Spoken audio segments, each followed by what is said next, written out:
Good evening दोस्तों। इस video में हम लोग यूपीपीसीएस प्रीलिम्स एग्जाम 2023 के लिए संभावित करंट अफेयर्स के प्रश्नों को देखेंगे, जिसमें टॉप 50 क्वेश्चंस इस वीडियो में आपको जो है सॉल्व कराया जाएगा, जो कि यूपीपीसीएस प्रीलिम्स एग्जाम्स और जो अभी वीडियो का एग्ज़ाम 26 और 27 जून को होगा उनके लिए भी काफ़ी महत्वपूर्ण होगा। तो वीडियो को आप लोग पूरा जरूर देखिएगा और वीडियो को लाइक शेयर भी कर दीजिएगा। चैनल पे पहली बार आए हैं सब्सक्राइब कर लीजिएगा, बेल आइकन को प्रेस कर लीजिएगा, जिससे आने वाले अगले वीडियो का नोटिफिकेशन आपको पहले मिलता रहे। पीडीएफ इसका आपको हमारे टेलीग्राम चैनल पर मिल जाएगा। नीचे डिस्क्रिप्शन में टेलीग्राम का लिंक दे दिया गया है, वहाँ से ज्वाइन करके आप पीडीएफ भी डाउनलोड कर सकते हैं। तो आइए देखते हैं। पहला प्रश्न है यहाँ पे, महादेई नदी के पानी को कलसा और बंदूरी नहरों से मालप्रभा नदी में जोड़ने की परियोजना, जिसे कलसा बंदूरी पेयजल परियोजना, किस राज्य से यह संबंधित है? तो यह परियोजना संबंधित है कर्नाटक राज्य से। यह आपसे पूछा जाएगा कि कलसा बंदूरी पेयजल परियोजना किस राज्य में है यह? तो कर्नाटक राज्य में है यह। फिर दूसरा प्रश्न देखते हैं कि निम्नलिखित में से किस मंत्रालय के द्वारा विचारों एवं समाधानों को आमंत्रित करने के लिए प्रज्वला चैलेंज लॉन्च किया गया है? तो लॉन्च किया गया है ग्रामीण विकास मंत्रालय द्वारा। यहाँ पे डी ऑप्शन सही हो जाएगा। तीसरा प्रश्न है, निम्नलिखित में से कौन सियाचिन में तैनात होने वाली पहली महिला आर्मी ऑफिसर बन गई हैं? तो इनका नाम आपको बताना है। तो ये हैं कैप्टन शिवा चौहान। ये सियाचिन में तैनात होने वाली पहली महिला आर्मी ऑफिसर हैं। चौथा प्रश्न है कि हाल ही में ब्राज़ील के नए राष्ट्रपति के रूप में किसे नियुक्त किया गया है? तो लूला डी सिल्वा को ब्राज़ील के नए राष्ट्रपति के रूप में इनको नियुक्त किया गया है। डी ऑप्शन सही है। और पुर्तगाल के स्टार स्ट्राइकर क्रिस्टियानो रोनाल्डो किस देश के फुटबॉल क्लब अल नासर से जुड़ गए हैं? तो ये जुड़े हैं सऊदी अरब के फुटबॉल क्लब अल नासर से। और छठा प्रश्न है आपका, केंद्रीय मंत्री डॉक्टर जितेंद्र सिंह ने स्टार्टअप्स को बहुआयामी सहायता प्रदान करने के लिए कहाँ पे जो है राष्ट्रीय अनुसंधान विकास निगम यानी कि एनआरडीसी मुख्यालय में इनक्यूबेशन सेंटर का उद्घाटन किया है? तो ये नई दिल्ली में किया गया है। और पशुओं के लिए देश के पहले इन विट्रो फर्टिलाइजेशन यानी कि आईवीएफ मोबाइल यूनिट की शुरुआत किस राज्य के अमरेली में की गई है? तो किया गया है गुजरात राज्य में। यहाँ पे सी ऑप्शन सही हो जाएगा। 108वां भारतीय विज्ञान कांग्रेस का आयोजन किस शहर में किया गया? तो ये किया गया नागपुर महाराष्ट्र में। ये ऑप्शन सही होगा यहाँ पे। 2 वर्ष के अंतराल के पश्चात विश्व का सबसे बड़ा ओपन एयर थिएटर महोत्सव धनु यात्रा का आयोजन किस राज्य में किया गया है? तो किया गया है उड़ीसा राज्य में। यहाँ पे डी ऑप्शन सही हो जाएगा। निम्नलिखित में से किस राज्य की पहल जागा मिशन को संयुक्त राष्ट्र वर्ल्ड हैबिटेट अवार्ड 2023 से सम्मानित किया गया है? तो यह है उड़ीसा राज्य का। उड़ीसा राज्य का ये पहल है जिसका नाम है जागा। तो जागा मिशन को संयुक्त राष्ट्र वर्ल्ड हैबिटेट अवार्ड 2023 से सम्मानित किया गया है। चुनाव आयोग ने मतदाताओं को जागरूक करने के लिए निम्नलिखित में से किसे बिहार का स्टेट आइकन नियुक्त किया है? तो बिहार का स्टेट आइकन मैथिली ठाकुर को नियुक्त किया गया है। निम्नलिखित में से कौन 155 किलोमीटर प्रति घंटे की गति से गेंद फेंककर भारत के सबसे तेज गेंदबाज बन गए हैं? तो ये हैं उमरान मलिक। 17वें प्रवासी भारतीय सम्मान पुरस्कार के 21 प्राप्तकर्ताओं में से एक मोहम्मद इरफान अली किस देश के राष्ट्रपति हैं? तो मोहम्मद इरफान अली ये गुयाना के राष्ट्रपति हैं। भारत की पहली हरित हाइड्रोजन सम्मिश्रण परियोजना ग्रीन हाइड्रोजन ब्लेंडिंग प्रोजेक्ट निम्नलिखित में से किस कंपनी द्वारा गुजरात में शुरू की गई है? तो ये एनटीपीसी के द्वारा शुरू किया गया है। और न्यूयॉर्क फिल्म क्रिटिक्स सर्कल में बेस्ट डायरेक्टर का पुरस्कार किसे प्रदान किया गया है? तो यह दिया गया है यस राजमौली को। रक्षा मंत्री राजनाथ सिंह ने जम्मू कश्मीर में किस नदी पर बेली सस्पेंशन ब्रिज का वर्चुअल उद्घाटन किया है? तो यह चिनाब नदी पर बनाया गया है। ये सस्पेंशन ब्रिज है और जम्मू कश्मीर में है यह। निम्नलिखित में से कौन सा राज्य भारत का पहला पूरी तरह से डिजिटल बैंकिंग वाला राज्य बन गया है? तो ये केरल। केरल राज्य पूरी तरीके से डिजिटल बैंकिंग वाला राज्य बन गया है।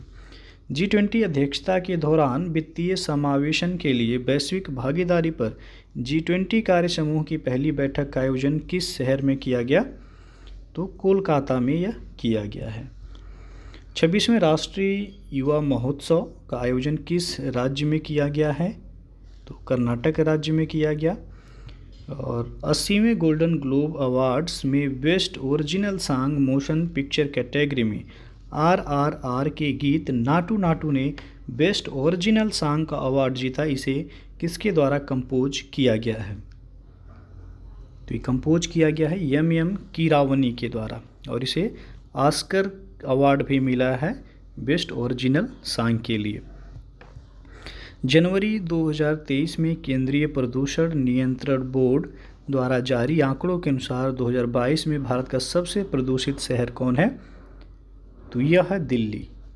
और स्टार्टअप फर्म IG ड्रोन्स द्वारा विकसित भारत के पहले 5G सक्षम ड्रोन का नाम क्या है, जो एक बार में 10 किलो का पेलोड लेकर 5 घंटे तक उड़ान भर सकता है? तो यह स्काई हॉक। यहाँ पे C ऑप्शन सही है।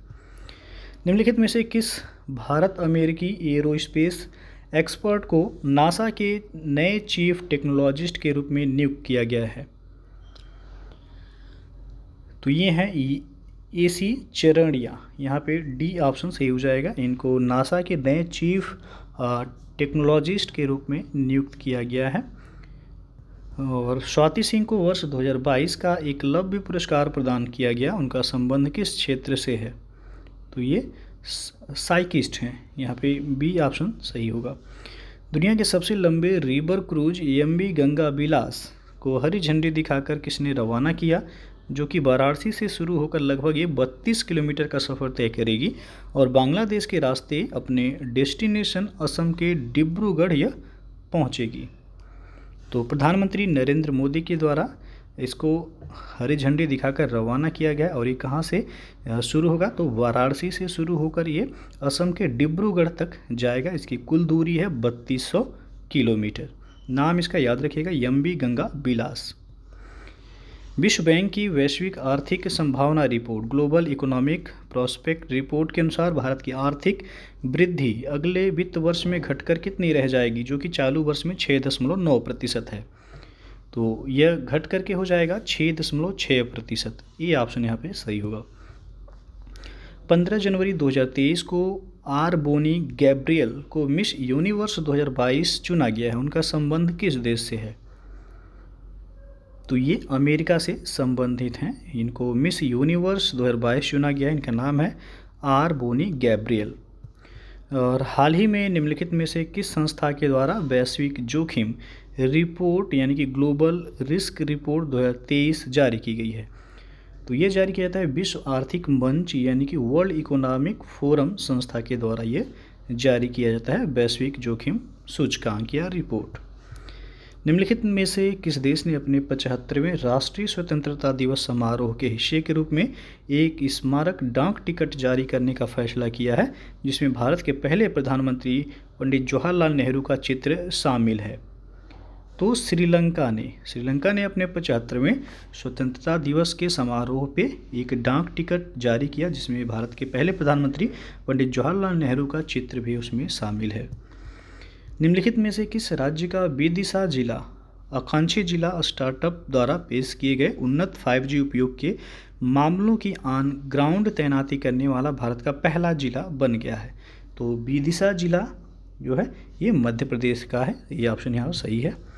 हाल ही में वनडे इंटरनेशनल क्रिकेट में दोहरा शतक लगाने वाले सबसे युवा बल्लेबाज कौन बन गए हैं? तो ये हैं शुभमन गिल। यहाँ पे B ऑप्शन सही हो जाएगा। दोहरा शतक लगाने वाले सबसे युवा बल्लेबाज ये बने हैं। निम्नलिखित में से किस कंपनी ने भारत में गर्ल्स फॉर टेक STEM पहल एक दूसरे फेज की शुरुआत की है? तो ये है मास्टर कार्ड। यहाँ पे C ऑप्शन सही हो जाएगा। मास्टर कार्ड कंपनी के द्वारा भारत में गर्ल्स फॉर टेक STEM पहल के दूसरे फेज की शुरुआत की गई है। हिंदुस्तान यूनिलीवर लिमिटेड ने किस संस्था के सहयोग से एक समावेशी सर्कुलर इकोनॉमी प्रोजेक्ट शुरू करने की घोषणा की है? तो ये संयुक्त राष्ट्र विकास कार्यक्रम के सहयोग से UNDP United Nation Development Programme के सहयोग से हिंदुस्तान यूनिलीवर लिमिटेड ने एक समावेशी सर्कुलर इकोनॉमी प्रोजेक्ट शुरू करने की घोषणा भी की है। 23 जनवरी 2023 को 5वीं कलौरी श्रेणी की पनडुब्बी को भारतीय नौसेना में कमीशन किया गया। नाम इसका पूछा गया है क्या है? तो यह INS वागीर एक कलौरी श्रेणी की पनडुब्बी है जिसको अभी हाल ही में भारतीय नौसेना में कमीशन किया गया है। राष्ट्रपति द्रौपदी मुर्मू ने कितने बच्चों को प्रधानमंत्री राष्ट्रीय बाल पुरस्कार प्रदान किया है? तो 11 बच्चों को प्रधानमंत्री राष्ट्रीय बाल पुरस्कार दिया गया। किसके द्वारा? तो राष्ट्रपति द्रौपदी मुर्मू के द्वारा। किस देश की राष्ट्रपति अब्देल फतेह अल सीसी भारत के 74वें गणतंत्र दिवस पर मुख्य अतिथि थे? तो ये मिस्र के राष्ट्रपति हैं अब्देल फतेह अल सीसी। ये भारत अभी जो 74वां गणतंत्र दिवस मनाया है इसके मुख्य अतिथि थे ये। निम्नलिखित में से किस मंत्रालय द्वारा 26 से 31 जनवरी 2023 तक लाल किले के लॉन में 6 दिवसीय मेगा इवेंट भारत पर्व का आयोजन किया गया? तो ये पर्यटन मंत्रालय के द्वारा इसका आयोजन किया गया है। 25 जनवरी 2023 को पहला भारत स्टैक डेवलपर सम्मेलन का आयोजन कहाँ किया गया है? तो ये नई दिल्ली में किया गया है। और ICC द्वारा वर्ष 2022 के लिए ICC men's T20 cricketer of the year के रूप में किसे चुना गया है? तो सूर्य कुमार यादव को चुना गया है। स्वास्थ्य मंत्री मनसुख मंडाविया एवं विज्ञान और प्रौद्योगिकी मंत्री जितेंद्र सिंह द्वारा भारत बायोटेक द्वारा निर्मित भारत की पहली नेजल कोविड-19 वैक्सीन को लॉन्च किया गया। नाम क्या है इसका? तो नाम है इसका इनोवैक। यहाँ पे ए ऑप्शन सही है। भुवनेश्वर के कलिंग स्टेडियम में आयोजित FIH पुरुष हॉकी विश्व कप का खिताब किस देश ने बेल्जियम को हरा के जीता है? तो यहाँ पे जर्मनी ने बेल्जियम को हरा के जीता है पुरुष हॉकी विश्व कप। तो यहाँ पे C ऑप्शन सही हो जाएगा। और इसका आयोजन कहाँ हुआ? भुवनेश्वर के कलिंग स्टेडियम में इसका आयोजन हुआ है। 30वीं राष्ट्रीय बाल विज्ञान कांग्रेस का आयोजन किस शहर में किया गया? तो ये अहमदाबाद गुजरात में किया गया है। हाल ही में भारतीय पुस्तकालय कांग्रेस का उद्घाटन कहाँ किया गया? तो ये केरल में किया गया है। प्रधानमंत्री नरेंद्र मोदी द्वारा किस राज्य में डॉक्टर श्यामा प्रसाद मुखर्जी राष्ट्रीय जल और स्वच्छता संस्थान का उद्घाटन किया गया? तो ये पश्चिम बंगाल में किया गया है। और हाल ही में किस भारतीय टेनिस खिलाड़ी ने पेशेवर टेनिस से संन्यास की घोषणा की है? तो ये है सानिया मिर्जा। इन्होंने अभी संन्यास की घोषणा कर दी है। नेताजी सुभाष चंद्र बोस की 126वीं जयंती जो कि उनकी जयंती को पराक्रम दिवस के रूप में भी मनाया जाता है को चिन्हित करने के लिए जवाहरलाल नेहरू स्टेडियम में एक सैन्य टैटू और जनजातीय नृत्य महोत्सव आदि शौर्य पर्व पराक्रम का आयोजित किया गया। कहाँ पे? तो ये नई दिल्ली में आयोजित किया गया है। और 23 जनवरी को जो पराक्रम दिवस के रूप में मनाया जाता है। ये सुभाष चंद्र बोस की जयंती भी इसी दिन मनाया जाता है। इन्हीं की जयंती को पराक्रम दिवस के रूप में मनाया जा रहा है। तो इनके जयंती के अवसर पर जवाहरलाल नेहरू स्टेडियम में एक सैन्य टैटू और जनजातीय नृत्य महोत्सव जिसका नाम है आदि शौर्य पर्व पराक्रम का आयोजित किया गया नई दिल्ली में। भारत ने किस देश के साथ मिलकर के यंग प्रोफेशनल्स स्कीम की शुरुआत की है जिसके तहत भारतीय युवाओं को अब बिना किसी स्पॉन्सर के 2 साल तक रहने और नौकरी करने की इजाज़त मिल जाएगी? तो ब्रिटेन में। यहाँ पे C ऑप्शन सही हो जाएगा। 10 जनवरी 2023 को DRDO द्वारा किस राज्य में कम दूरी की बैलिस्टिक मिसाइल 350 किलोमीटर दूरी वाली पृथ्वी 2 का सफल परीक्षण किया है? तो ये किया गया है उड़ीसा राज्य में।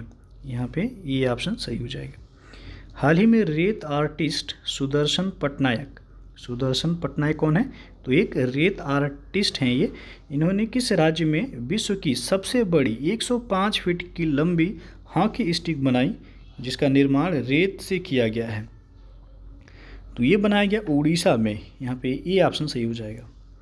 और अंतिम प्रश्न ये है, हाल ही में कौन T20 इंटरनेशनल में भारत के लिए सबसे ज़्यादा विकेट लेने वाले गेंदबाज बन गए हैं?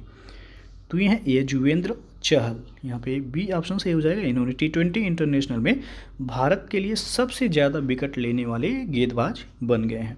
तो दोस्तों ये था आपका टॉप 50 करंट अफेयर्स जो कि UPPCS और वीडियो इन दोनों एग्जाम के लिए काफ़ी महत्वपूर्ण है, जो कि UPPCS आपका 14 मई को होना है और वीडियो का एग्ज़ाम 26 और 27 जून को होना है।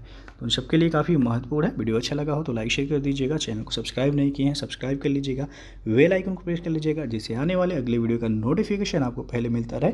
और GS का भी जो आपका सेट अपलोड किया गया है, तो जो लोग नहीं देखे हैं सामान्य अध्ययन का सेट, तो चैनल के प्लेलिस्ट में जाके आप GS और UP स्पेशल दोनों का जो है सेट सॉल्व कर सकते हैं। तो वीडियो को पूरा देखने के लिए बहुत बहुत धन्यवाद।